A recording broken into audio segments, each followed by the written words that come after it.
The creature made one final, desperate attempt to reclaim its power. Drawing on every ounce of fear still present on the station, it began to grow again. The terrified alien survivors unwillingly fed it their terror, and the beast swelled to its largest size yet. It now stood nearly 20 feet tall, its black scales gleaming like polished metal, its 6 arms ending in claws that could tear through solid steel. The monster positioned itself in the main corridor leading to the central hub where most survivors had gathered. Its red eyes blazed brighter than ever before as it prepared for what it intended to be its final, most terrifying display. But Ben had other plans. The young technician had spent the last hour crawling through maintenance tunnels to reach the perfect position. He emerged from a wall panel directly in front of the creature, standing in the middle of the corridor with his hands on his hips. At barely 5.5 feet tall, he looked like a child confronting a mountain. "Okay, that is enough," Ben said, his voice calm and clear. "We need to have a talk." The creature lowered its massive head until its glowing eyes were level with the small human. This close, Ben could see his own reflection in those burning red orbs. He could feel the heat radiating from the monster's body. Every instinct in his human brain screamed at him to run. Instead, he smiled.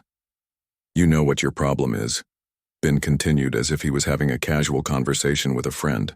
"You only know one way to exist. You think fear is the only emotion that matters, but humans are different. We do not let fear control us. We choose what to do with it." The creature opened its mouth and let out its most powerful roar yet. The sound was so loud that it shattered light fixtures throughout the corridor. Emergency alarms triggered as the station's structure shook from the acoustic assault. It was a sound that should have sent any living being fleeing in absolute terror. Ben waited for the echoes to die down, then began to clap slowly. "Very impressive," he said. 10 out of 10 for volume, but you know what that sounded like to me? It sounded like someone who is really, really scared." The creature's eyes flickered with confusion. It had never been called scared before. It was fear itself, the thing that scared others. How could it be afraid? "Oh yes," Ben continued, warming to his theme. "You are absolutely terrified. You are scared that you might not be as important as you think you are. You are scared that someone might not find you frightening. You are scared that you might just be ordinary." Behind him, the other human survivors began to understand what Ben was doing. He was not just mocking the creature, he was showing it the truth about itself. Commander Kang stepped forward to join Ben in the corridor. "He is right," Kang said, looking up at the towering monster. "You are just a big bully who throws tantrums when people do not give you the attention you want." Yuki emerged from the communications center, her equipment still crackling with static from the creature's roar. "Back on Earth, we have a saying," she told the beast. "The dogs that bark the loudest are usually the most scared. And you, my friend, are doing a lot of barking." One by one, the human survivors left their hiding places and came to stand in the corridor with Ben. They formed a line facing the creature, none of them showing fear. Some were smiling. Others looked merely curious, as if they were observing an interesting but harmless animal. Engineer Tay pulled out his scanner and began taking readings. "Fascinating," he muttered. "Its energy signature is completely different when it is not feeding on fear. It is actually quite weak without terror to sustain it." Security Chief Hana crossed her arms and studied the creature like a professional evaluating a poorly trained recruit. "You know what I think?" she said. "I think you have been alone in that asteroid for so long that you forgot how to interact with intelligent beings. You only remember the scary parts." Dr. Park approached the creature as if it were a patient. "Has anyone ever tried talking to you before?" he asked gently. "Or do you just roar at everyone until they run away? That must be very lonely." The creature's confusion was total now. These beings were not responding correctly to anything it did. They were supposed to be afraid. They were supposed to scream and run and feed it with their terror. Instead, they were treating it like it was the one who needed help. Ben stepped closer to the monster, close enough to touch its massive claws if he wanted to. "Here is what I think happened," he said. "You have been sleeping in that asteroid for so long that you forgot there are other ways to live. You think everything is about fear because that is all you remember. But fear is not the most important emotion. The young technician gestured to his fellow humans. We feel fear too. We were all scared when you first showed up. But we chose not to let that fear control us.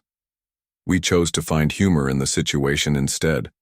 We chose to help each other instead of just running away. The creature was shrinking. Again. But this time it was not because it was being weakened. It was changing, becoming less solid and more like a shadow of its former self. The red glow in its eyes was fading to a dull orange. Fear is not strength, Bin continued. Fear is just fear. Real strength comes from choosing hope over despair, laughter over tears, and courage over cowardice. You could learn that too if you wanted to. For the first time since entering the station, the creature made a sound that was not a roar. It was a small, confused whimper, like a lost child calling for help. The humans looked at each other with sudden understanding. This monster was not evil. It was just lost and frightened itself. It had been alone for so long that it had forgotten any way of existing except through fear. You do not have to keep being this way, Dr. Park said softly. You could choose to be something else, something better. The creature looked around at all the humans surrounding it. For the first time, it saw them not as prey to be hunted, but as beings with their own thoughts and feelings. Beings who had chosen to be brave instead of letting fear control them. Slowly, the monster began to fade away. Not destroyed, but returning to wherever it had come from. As it disappeared, its final roar was different from all the others. It sounded less like a threat and more like a goodbye. When the rescue ships finally arrived at Vega Station, they found the survivors alive and well. The alien crew members looked at their human colleagues with new respect and wonder. They had witnessed something remarkable, something that would be talked about throughout the galaxy for years to come.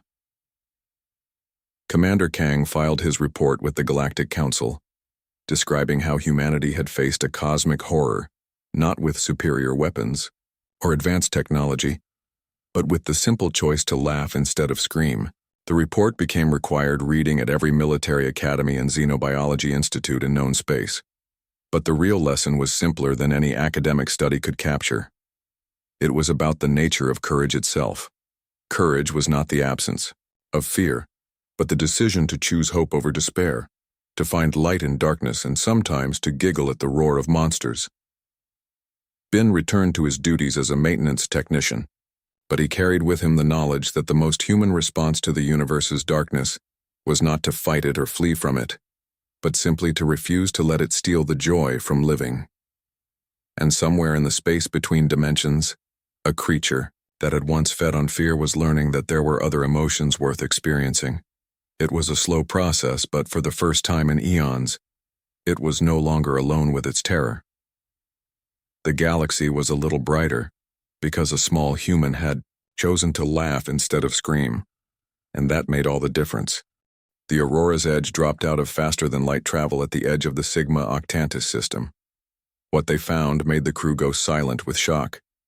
New Jeju floated in space like a blue and green jewel, but something was terribly wrong. The orbital stations that should have been buzzing with traffic were dark and still.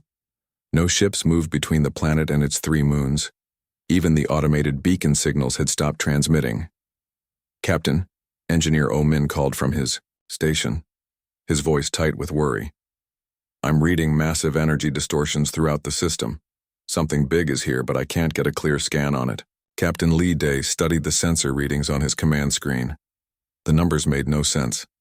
Energy levels that should have been impossible were showing up in random locations, appearing and disappearing like ghosts in the machine.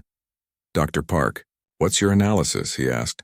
Dr. Park Hana looked up from her science station, her face pale. The distortions match what we detected at the other attack sites. But this is different, Captain.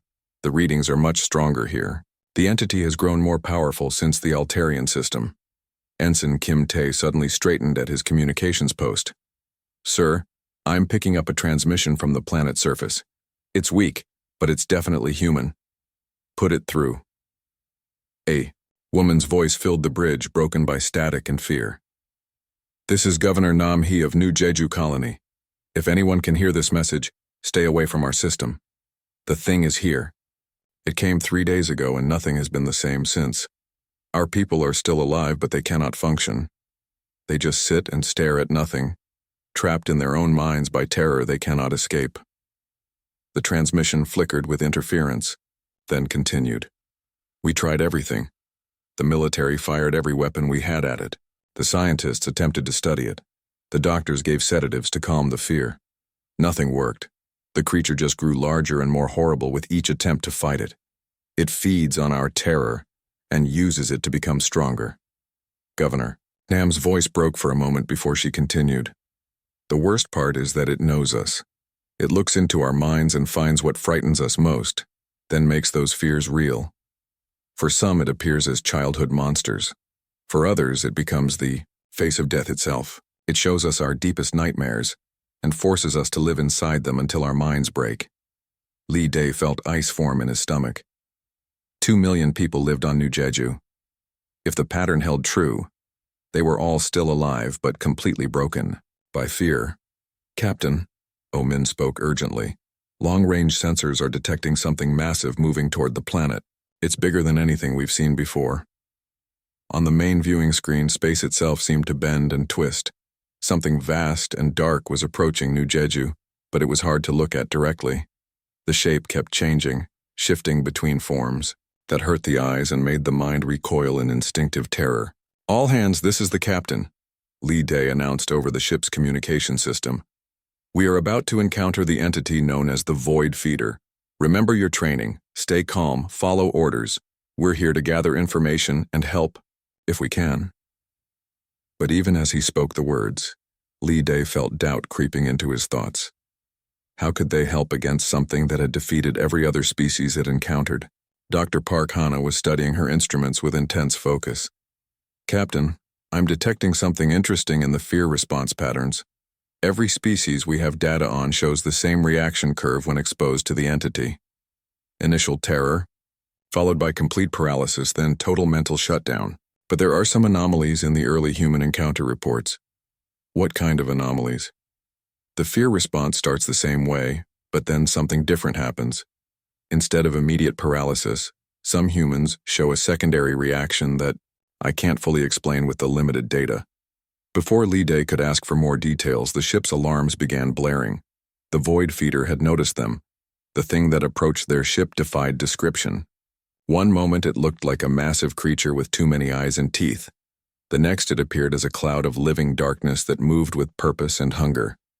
Sometimes it seemed to be nothing more than empty space that somehow felt wrong to look at. It's trying to penetrate our minds, Chief Medical Officer Yoon Soo reported from her station. I'm reading elevated stress hormones throughout the crew. Heart rates are spiking. The fear response is beginning. Lee Day felt it too. A cold terror that started in his stomach and spread through his entire body. Images flashed through his mind. His worst memories. The accident that killed his parents. The first time he had seen a friend die in combat. The crushing loneliness of deep space. Around him, his crew was beginning to show the same symptoms reported from other encounters. Tactical Officer Bei Jin was staring at his weapons console with wide, unseeing eyes. Navigator Song-woo had begun to shake uncontrollably. Even the normally steady engineer Oh-min was backing away from his station as if something invisible was approaching him. The Void Feeder pressed closer to their ship, and the fear grew stronger. Lee Day could feel his rational mind being pushed, aside by pure animal terror. This was what had broken entire civilizations, this overwhelming dread that made thinking impossible. But then something unexpected happened. As the terror reached its peak, Lee Day heard a sound that should not have existed in that moment of cosmic horror. Someone was laughing. He turned to see Dr. Park Hana at her station, not paralyzed by fear but actually chuckling as she watched her instruments. The sound was quiet at first, but it grew stronger as she studied the readings. This is fascinating, she said, her voice filled with scientific curiosity rather than terror. Look at these patterns. The entity is actually quite predictable once you understand its feeding mechanism. Her laughter seemed to break some kind of spell. Other crew members began to shake off their paralysis, confusion replacing the absolute terror on their faces. The void feeder itself seemed confused. Its shape flickered and changed more rapidly, as if it could not understand what was happening. Li Day felt the fear still present in his mind, but alongside it was something else, something that seemed uniquely human, the ability to find the absurd even in the face of ultimate terror. "Well," he said, his own voice carrying a note of dark humor, "I've seen stranger things on a Tuesday." The comment drew nervous laughter from several crew members, and Li Day realized they had just discovered something that might change everything. The laughter on the bridge of the Aurora's edge grew stronger. What had started as Dr. Park Hana's quiet chuckle was spreading to other crew members like a strange infection. But unlike the fear that the void feeder brought, this infection seemed to make people stronger rather than weaker. Captain Li Day watched in amazement as his crew began to function again. Ensign Kim Tae was back at his communication station, still scared but no longer paralyzed. Engineer Oh Min had returned to his controls and was actually smiling as he monitored the ship's systems. "Captain," Dr. Park called out, her voice excited, with discovery. "The entity's energy readings are fluctuating. Every time someone laughs, its power levels drop slightly. It's like we're disrupting its feeding process."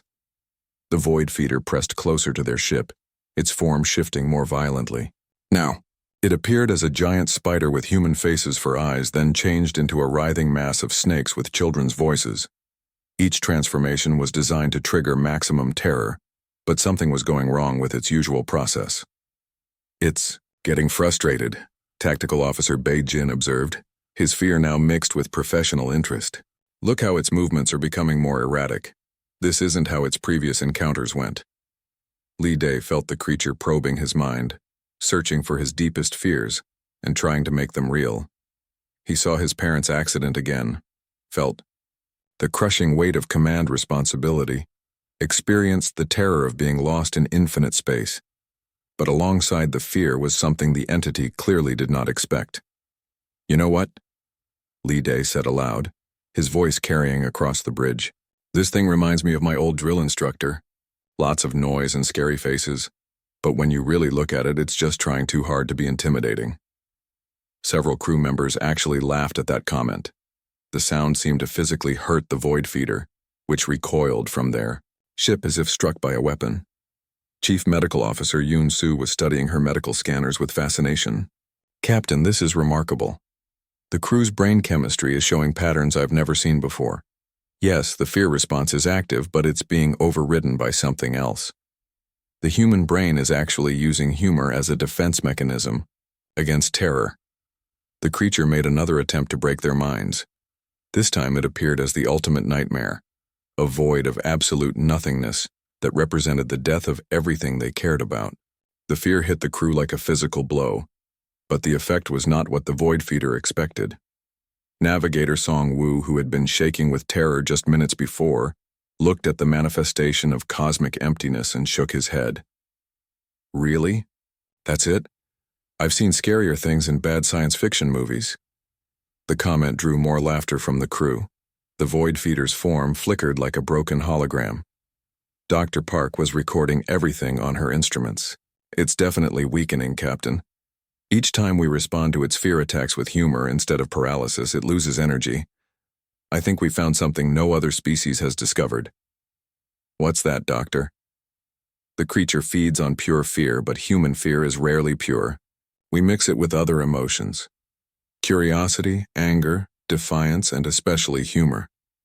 We have this strange ability to find something funny, even in the most terrifying situations." Li Day nodded, understanding dawning on him.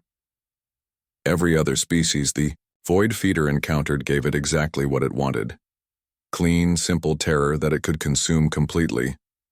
But humans are messy. Dr. Park finished. "Our emotions are complicated. We can be scared and amused at the same time. We can laugh at death itself." The void feeder seemed to sense that something was very wrong with this encounter. It had fed on countless species across the galaxy, growing stronger with each civilization it consumed. But these humans were not behaving according to the pattern. They were supposed to be paralyzed by now, their minds broken by terror. Instead, they were making jokes. The creature made one final attempt to overwhelm them with fear. It showed them the death of their entire species, the destruction of Earth itself, the meaningless end of all human achievement in the cold void of space. The vision was so terrible that several crew members cried out in genuine anguish. But even as the tears ran down their faces, something incredible happened. Engineer Omin, still weeping from the horrible vision, managed to speak through his sobs. Well, at least we won't have to worry about paying taxes anymore. The absurd comment in the face of ultimate cosmic horror broke something in the crew's collective psyche. The laughter that followed was not the nervous giggling from before. It was deep, genuine human laughter in the face of the impossible. Li Day felt it too. The vision of humanity's destruction was still playing in his mind, still filling him with genuine terror and grief. But alongside those emotions was something that seemed to be uniquely human: the ability to find the ridiculous, even in tragedy. "You know what the funny thing is?" he said to his crew, his voice carrying clearly across the bridge. "This creature has probably spent millions of years perfecting its technique. It's probably never met anything it couldn't terrify into submission. And here we are, a bunch of humans in a tin can, laughing at cosmic horror itself." The Void Feeders. Form was becoming less solid now, its edges blurring as if it was having trouble maintaining its shape. For the first time in its ancient existence, it was encountering something it could not understand or consume. "Captain," Kim Tae called from his station, "I'm detecting similar laughter responses from the other human ships in the area. Word is spreading through the fleet communications. Other crews are starting to respond the same way we are." Li Day smiled grimly. If Dr. Park's theory was correct, they had just discovered humanity's secret weapon against an enemy that had defeated every other species in the galaxy: the ability to laugh in the face of fear itself. As the Void Feeder retreated from their ship, clearly confused and weakened, Li Day began to plan how they could use this discovery to fight back against an ancient evil that had never before encountered the strange complexity of human emotion. The beast had feasted on fear across the galaxy, but it had never tasted the bitter flavor of human defiance wrapped in laughter. News of the Aurora's Edge encounter spread through the human fleet, faster than light itself. Within hours, every human ship in the sector had received Captain Li Day's detailed report on their unexpected success against the Void Feeder. Admiral Choi Sung appeared on the main viewer of the Aurora's Edge, her expression a mixture of disbelief and hope. Behind her, the bridge of the flagship Indomitable buzzed with activity as officers worked frantically to coordinate the new defensive strategy. "Captain Lee, I've read your report 3 times, and I still can hardly believe it," she said. "You're telling me that laughter actually weakens this thing." "Not just laughter, Admiral," Dr. Park Hana interjected, stepping into view beside Li Day. "It's the complexity of human emotional response. Other species experience fear as a single overwhelming emotion, but humans layer multiple feelings together. We can be terrified and defiant at the same time. We can find humor in horror. The Void Feeder has no defense against that kind of emotional chaos." Science Officer Kang Yan from the research vessel Discovery had joined the conversation through a 3-way communication link. Her ship had been studying the creature's behavior patterns for weeks, and she was excited to finally have new data to work with. "We've confirmed your findings on 3 separate encounters," she reported. "Every time human crews respond to the entity with laughter instead of pure terror, it becomes weaker and more confused. But there's something else we've discovered. The creature is actually starting to avoid human ships." Li Day felt a surge of satisfaction at that news. For the first time since the Void Feeder had appeared, they had found a way to fight back that actually worked. "Admiral," he said, "I recommend we implement immediate combat protocols based on this discovery. Every human ship should be equipped with comedy recordings, joke databases, and trained personnel in humor deployment." Admiral Choi raised an eyebrow. "Did I just hear you say humor deployment?" "Yes, ma'am. If laughter is our weapon, then we need to treat it like any other military asset. We should have crews trained to find the funny side of terror, ready to make jokes in the face of cosmic horror." Pilot Nam Wu's voice crackled over the communication system from his fighter squadron. Captain, my boys are already putting together a collection of the worst puns and dad jokes we can find. If we're going to fight this thing with humor, we might as well use the most terrible humor we have. The idea spread through the human fleet like wildfire. Ships began broadcasting comedy shows over their internal communication systems. Crews shared their most embarrassing stories and worst jokes. Someone even started circulating a collection of terrible pickup lines to use against cosmic entities. But it was not just random humor that worked. Dr. Park's research showed that the most effective response was defiant laughter in the face of genuine fear. The crew had to actually be afraid first, then transform that fear into something the void feeder could not consume. It's like emotional aikido, she explained to Lee Day as they watched their crew practice the new techniques. We're not trying to eliminate fear. We're redirecting its energy into something the creature can't use. Engineer O-Min had become particularly good at the technique. When the ship's computer simulated a void feeder attack during training exercises, he would stare directly at the scary images and say things like, "My grandmother was scarier than this and she was only 4 feet tall." The approach was spreading beyond the military. Civilian ships began adopting similar strategies. Merchant crews shared funny stories about their worst trading deals. Colony ships organized comedy competitions. Even the normally serious diplomatic vessels started keeping joke libraries in their databases. The void feeder, meanwhile, was becoming increasingly frustrated. Its attacks on human targets were failing more often than they succeeded. The creature that had consumed the fear of entire civilizations was being stymied by beings who insisted on laughing at it. Captain Lee Day received reports from across human space of successful encounters with the entity.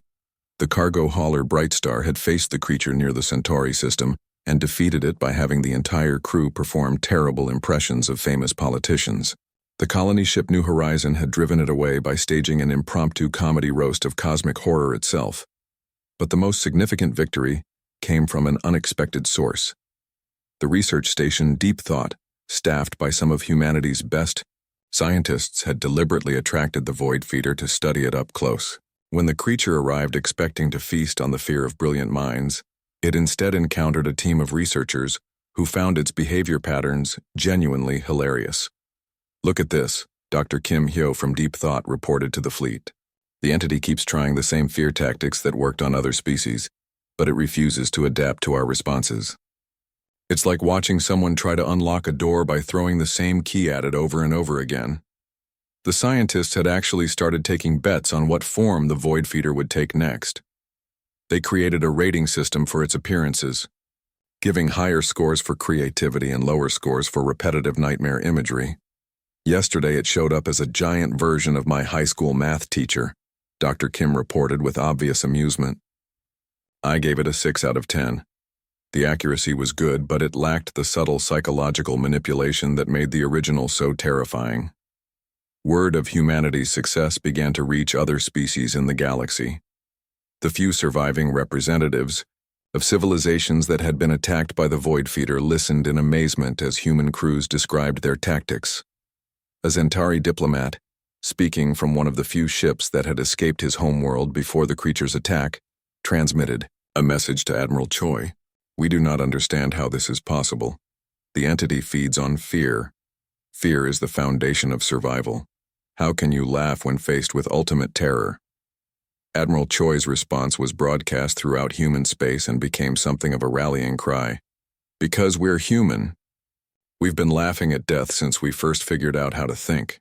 It's what we do when faced with the impossible. We make jokes, we find the absurd, and we refuse to let fear be the only thing we feel." The strategy was working so well that some human crews were actively seeking out the void feeder, turning the tables on a creature that had spent eons as the hunter. Ships would broadcast comedy routines on open frequencies, trying to attract the entity's attention so they could practice their defense techniques. But Lee Day knew that their success was just the beginning. The void feeder was ancient and intelligent. It would eventually adapt to humanity's unusual response, just as it had adapted to consume countless other species. The real test would come when the creature stopped running and started fighting back. With everything it had learned from millions of years of feeding on fear, That confrontation was coming soon, and Li Day intended to make sure humanity was ready for it. The final confrontation came sooner than anyone expected. The Void Feeder, weakened by weeks of failed attacks on human targets, made a desperate decision. Instead of continuing its hit-and-run tactics, it gathered all its remaining power and headed directly for the center of human space. If it could not feed on human fear in small doses, it would try to consume the entire species at once. Captain Li Day stood on the bridge of the Aurora's edge as part of the largest human fleet ever assembled. 500 ships of all types surrounded the creature in the empty space between stars. Military vessels, cargo haulers, passenger liners, research ships, even a few private yachts had answered the call to face humanity's greatest threat.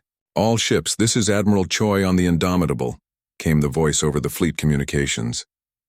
"Today we find out if our theory works on a large scale. Remember your training. Fear first, then laughter. Let it try to scare you, then show it what humans do when we're backed into a corner."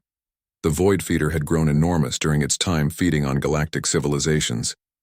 It now stretched across several kilometers of space, a writhing mass of darkness and nightmares that hurt to look at directly.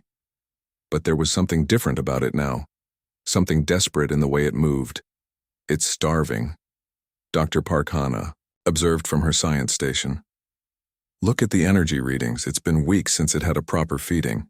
The failed attacks on human ships have left it weaker than we've ever seen it." Li Day nodded. That was exactly what they had hoped for. The plan was simple: surround the creature with so many humans that it could not focus its fear attacks effectively, then hit it with the largest coordinated laughter offensive in galactic history. The Void Feeder began its assault by projecting fear directly into the minds of every human in the fleet. 25,000 people suddenly found themselves experiencing their worst nightmares made real. The creature showed them the death of loved ones, the destruction of Earth, the meaningless end of everything they held dear. For a moment, the human fleet went completely silent as crews across 500 ships were overwhelmed by cosmic terror. This was the critical moment. If the plan failed, the entire species could be broken by fear in a single instant. Then, from somewhere in the fleet, a single voice spoke over the communications channel. "Well, this is awkward." It was Engineer Oh Min from the Aurora's Edge, his voice carrying clearly through the fleet-wide channel. "I mean, I'm having a vision of the universe ending, but all I can think about is how my ex-wife said I'd never amount to anything. Guess she was right after all." The comment broke the spell of terror that had gripped the fleet. Nervous laughter began to ripple through the ships as crews realized they were not alone in their fear. Captain Li Day felt the creature's power pressing against his mind, showing him horrible visions of failure and death. But instead of succumbing to the fear, he found himself thinking about how ridiculous the situation really was. "You know what's funny about this?" he said over the communications channel. "Here we are, a bunch of humans in spaceships, fighting a cosmic horror with dad jokes and terrible puns. If our ancestors could see us now, they'd probably die laughing." That comment triggered something incredible. Across the entire fleet, 25,000 humans began to laugh in the face of ultimate terror. Not nervous giggling or forced humor, but genuine laughter at the absurdity of their situation. The Void Feeder recoiled as if struck by a physical weapon. Its form flickered and wavered as it tried to process what was happening. For millions of years, it had fed on the clean, simple terror of species that experienced fear as a single, overwhelming emotion. But this was chaos. This was a level of emotional complexity it had never encountered. "All ships commence Operation Laugh Track," Admiral Choi ordered. The human fleet began broadcasting every comedy routine, funny story, and terrible joke they had collected over the past weeks. The ships themselves became weapons of humor, flooding space with laughter and defiance. From the cargo ship Wandering Star, what did the cosmic horror say when it met humanity? "This job is way above my fear grade." From the research vessel Deep Thought, "We've calculated the entity's fear-to-power conversion ratio, and frankly, it's getting terrible reviews. 2 stars out of 5, would not recommend."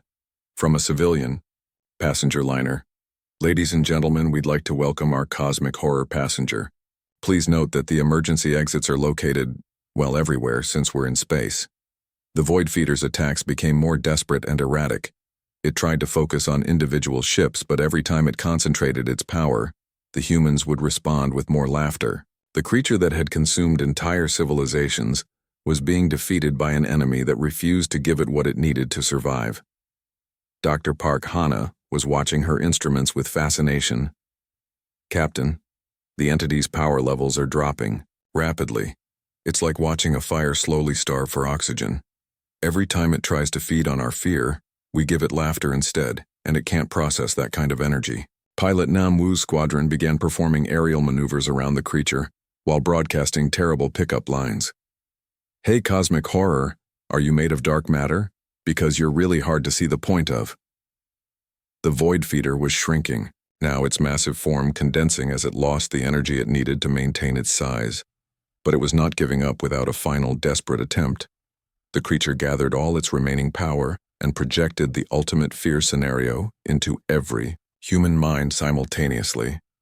It showed them not just death or destruction, but the complete meaninglessness of existence itself. The vision that all their struggles, all their achievements, all their love and hope and dreams were nothing but brief flickers of light in an endless, uncaring void. For a moment, the fleet went silent again. This was not just fear of death or pain. This was existential terror, the deep philosophical dread that had broken the minds of countless species throughout the galaxy. Then Captain Lee Day spoke, his voice carrying clearly through the sudden silence. You want to know what we're really afraid of? Boring Monday morning meetings, running out of coffee, having to explain to our kids why we missed their school play because we were out here fighting a space monster. Everything else is just Tuesday. The laughter that followed was not just from his crew, but from 25,000 humans who suddenly realized the truth in his words. Yes, existence might be meaningless in the cosmic sense. Yes, they were tiny specks of consciousness in an infinite universe, but they were human specks, and humans had been finding ways to laugh at meaninglessness since they first developed the ability to think about it. The Void Feeder let out something that might have been a scream of frustration, though it existed more as a feeling than a sound. For the first time in its ancient existence, it had encountered beings who could look directly at the meaningless horror of existence and find it funny. The creature's form began to collapse in on itself. Without the constant feeding of fear, it could not maintain its physical presence in normal space. As it shrank, it seemed to realize that it had met something beyond its understanding. All ships, this is Captain Lee Day, came the announcement over the fleet communications. I think our cosmic horror friend is getting ready to leave. Anyone have any parting words? The response came from all 500 ships at once, 25,000 human voices speaking in unison. Thanks for coming, but you're really not our type. We prefer our cosmic entities with a better sense of humor. The Void Feeder collapsed completely, folding back into the dark spaces between dimensions where it had originally dwelled. It was not destroyed, but it was defeated. It had learned that there were beings in the universe who could transform fear into something it could not consume.